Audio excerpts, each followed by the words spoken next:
Et bonjour tout le monde, pour cette vidéo, on se retrouve ensemble pour parler des livres du mois de mars que j'ai lus et de Nextory.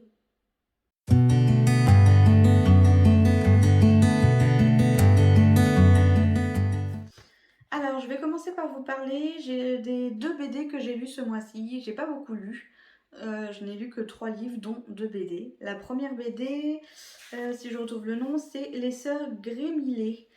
J'ai trouvé cette petite BD super sympathique et mignonne.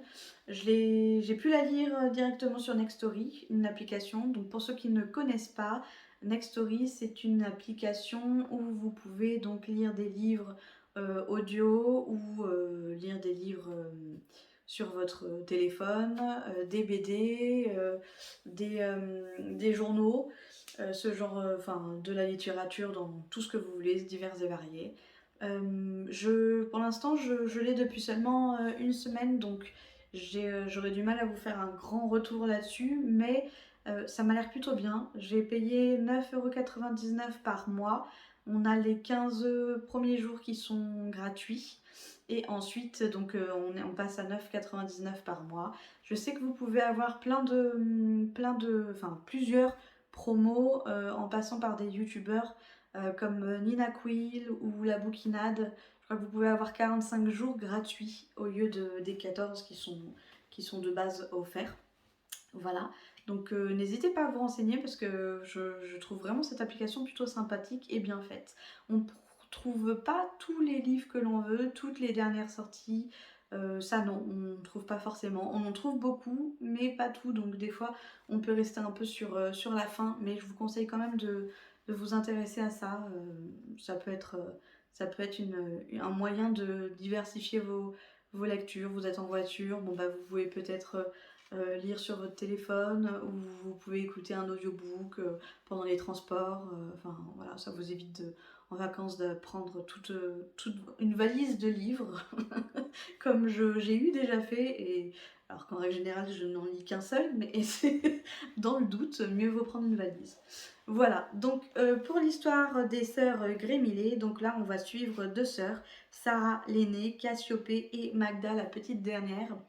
L'aînée, donc Sarah, fait des rêves assez étranges avec des méduses qui volent, des arbres, vraiment quelque chose de très mystérieux. Euh, Elle comprend pas trop pourquoi jusqu'au jour où elle tombe sur la photo de sa mère. Elle trouve une photo de sa maman et elle va commencer à mener son enquête grâce à cette photo pour comprendre pourquoi sur cette photo elle retrouve les méduses et l'arbre qu'elle voit dans ses rêves. Voilà, donc en fait ce livre-là il parle vachement des traumatismes intergénérationnels, donc c'est pour ça que j'ai vraiment trouvé cette BD sympa, euh, parce que j'ai trouvé que c'était important de pouvoir parler de ça, que tout le monde puisse se rendre compte que quand il y a un secret qui est caché et qui est douloureux pour quelqu'un, donc c'est... Pardon, je m'étouffe avec ma salive. Donc c'est le cas pour la maman. Eh bien, ça peut créer des troubles chez les autres enfants et si c'est pas réglé, ça va se transmettre aux autres générations, ainsi de suite.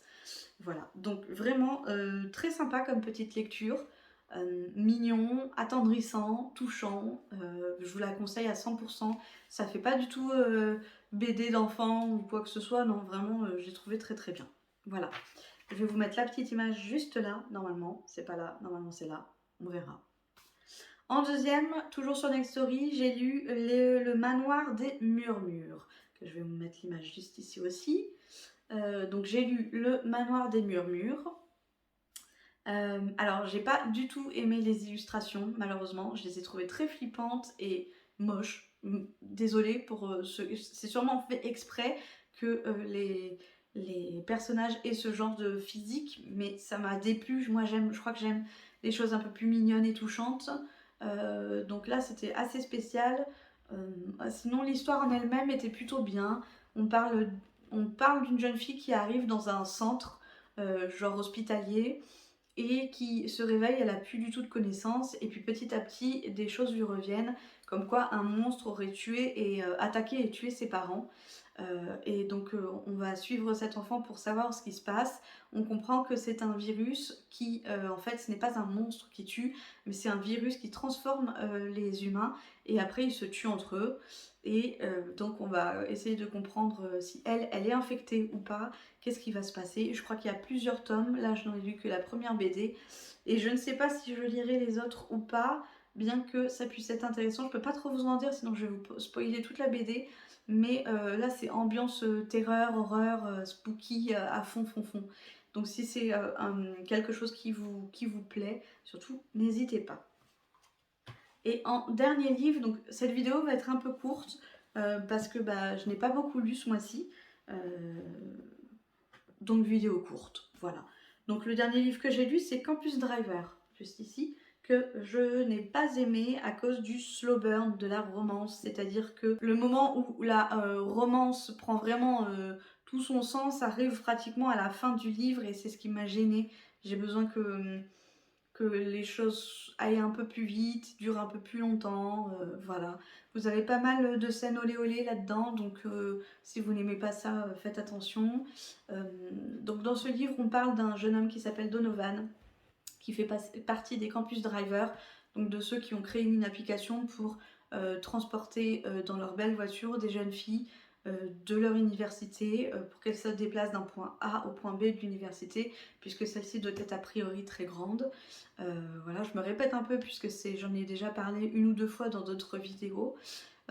Et donc il va faire la rencontre de Carrie parce qu'il va découvrir un secret dans sa famille qui va le faire changer d'avis sur sa propre personne.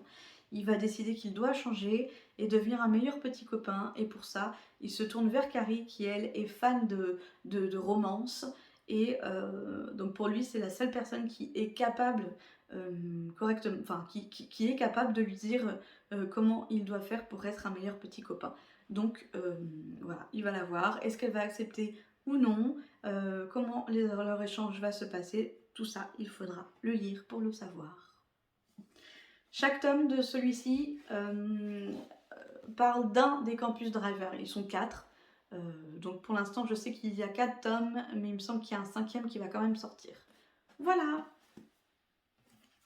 C'est tout pour aujourd'hui, petite vidéo. Je vous remercie d'avoir regardé et je vous dis à bientôt pour une prochaine vidéo. Bye bye!